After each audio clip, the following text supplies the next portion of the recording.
welcome back to The Gloves Are Off. It's time for us to continue on with Dump and Change. Remember, Brian and Dion, each of you still have a dump left, so if you don't like a topic, you can dump it and move on to the next one.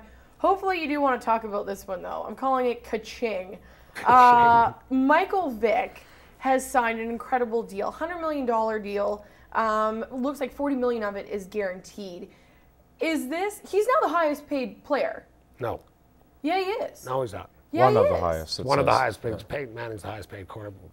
Okay, wait. So now I thought he beat out Peyton for this. No, he's 18.3 million. Peyton Manning makes a year. He he's makes getting 14. 16. He makes 14.3. He's number 6 or 7. Yeah, well, the funny thing, I think Sam Bradford was number 3, which is what really threw me. I thought that was a joke. No, he's like 7. Okay, well then, my apologies. I'm so glad that you're here. But let's hash this out though. Like, has he completed? Is this like the equivalent of the American dream? Like, this is the biggest comeback ever? Is it over now? Will people stop talking about the comeback? I don't think I don't think they'll ever stop talking about it. Yeah. Did he deserve it? I think, in my opinion, he should have had a couple more decent years before he got this size of contract. At the same time, Philadelphia obviously sees something in him in long term that they think the money's worth it. Mm-hmm. So I don't think you can. There's no question in his ability. Yeah. So you take away that and say, okay, he's got the ability to be a top 3 quarterback in the league. Mm-hmm. Take that away. I think the decision they must have made, I'm just going inside their minds, had to been, what has his growth been since his prison? Mm-hmm. What has his growth been last year? What type of person is he now? That's the $100 million gamble. Yeah. They must feel that he is much more well-rounded. He's learned his lesson. But as they created him, the watch will be on for years to come. Will he go back to his old ways? The other side of this is, too, it was kind of been described as like a two-way deal because now they've got the cap room to actually finalize a contract with Deshaun Jackson, which, he was a game changer last season, right? So I guess that kind of helps. But the actual dollar amount, they named him the franchise player back in February, too. So like you said, they're putting their money where their mouth is, right? Well, and probably part of it is there's only $40 million of it is guaranteed, so that there's got to be some incentives there or some things in that contract that if he does go back to his old ways, that he will. Like no more dog fights. Hydra Beagle, Vixen Eagle. Remember that? He's got no dog fights or he loses it all. So. Okay, let's move on now. I really wanted to talk to you both about the false start from Usain Bolt because there's, Donovan Bailey's come out and commented on this false start rule. They changed it back in 2010. You're only allowed 1 false start.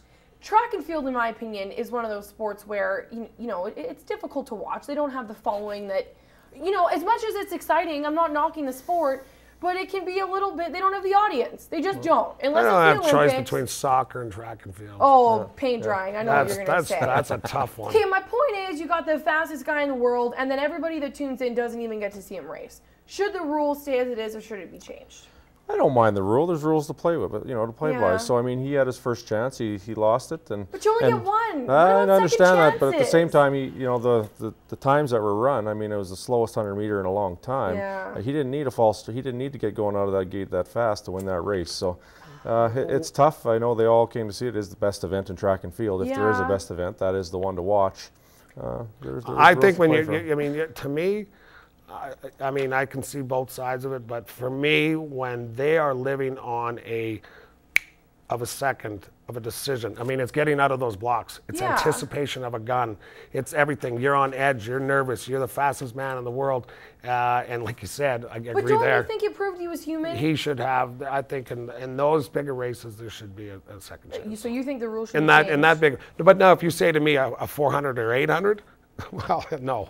If you now you want to have your cake and eat it too. You want to. No, you're talking 100 meter. You're talking 100 meters. You're talking like in 1 second. You've got in one chance.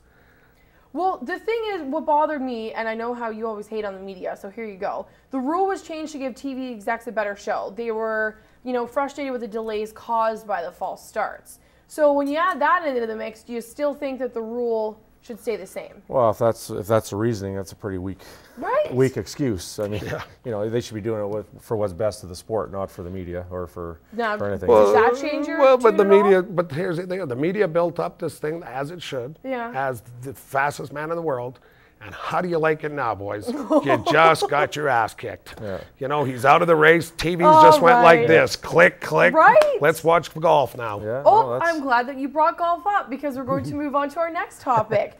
Forever. You know that scene in The Sandlot when he looks in the camera, he's like, forever. Freddie Couples said, do you know what I'm talking about? Have you seen that I know movie? what you're talking about. Okay, I just good. watching okay. your mouth so, forever. Well, that's how he says it in the movie. Yeah, sure, just like all right, point being, Freddie Couples, oh, yay, Tiger Woods, you get to play in the President's Cup. And not only that, Freddie Couples says he's the best golfer in the world forever. Do you remember when he said this was last week? Yeah. Okay, now since Tiger's going to play another event. Oh, look, Tiger, now you're going to play another event. Is the event necessary? And should Freddie have opened his mouth and used the word forever? Well, I mean, Tiger's definitely a good golfer, and he was up until But is he the best golfer in the world forever? That's a pretty bold statement. Yeah, to me, until he beats Jack Nicklaus's record of I think it's 15 majors. At one point, that was going to be that was a given. He was and on pace for sure. Obviously now, I hope he doesn't get it. But that's my opinion. But it's going against my take. Do you know Brian is a huge Tiger Woods fan? No, I didn't know that. but I might be a different. But it's we could argue about it all day long. It's not what he's done for the sport, how he's played. Take away the crap he did off the field. Best golfer in the world forever? You know what? No, because he hasn't. But I can see the argument on the other side because Jack Nicklaus didn't have this competition back in his era that there is today's game. He has Tiger. To me, I'm telling you, Tiger will come back. He's still young. He will beat Jack's record. I'm not going to hold my breath. I don't think Dion is. I think he's done more for golf than anyone has ever done. That's almost as good as bold of a statement as I think he's done. When you bring in how many more people are playing the game of golf because of Tiger Woods, I think the best ambassador to the game were the class acts of Jack Nicklaus and Arnie Palmer. Okay, I'm glad you added that in. He has. I mean, he's definitely taken it to another level. You look at the Nike name out there. You look at all the sponsorship he's had. But any TV ratings, I bet you that tournament that has Tiger in it versus not Tiger in it, I bet you. There's a substantial difference. So I agree. He's done good for the game. Will he be the best forever? I mean, we never know that, right? Okay. You would think we'd argue more since. I know. The hockey questions are coming, yes. One. I know. All right, we'll stay tuned. There's more to come when the gloves are off.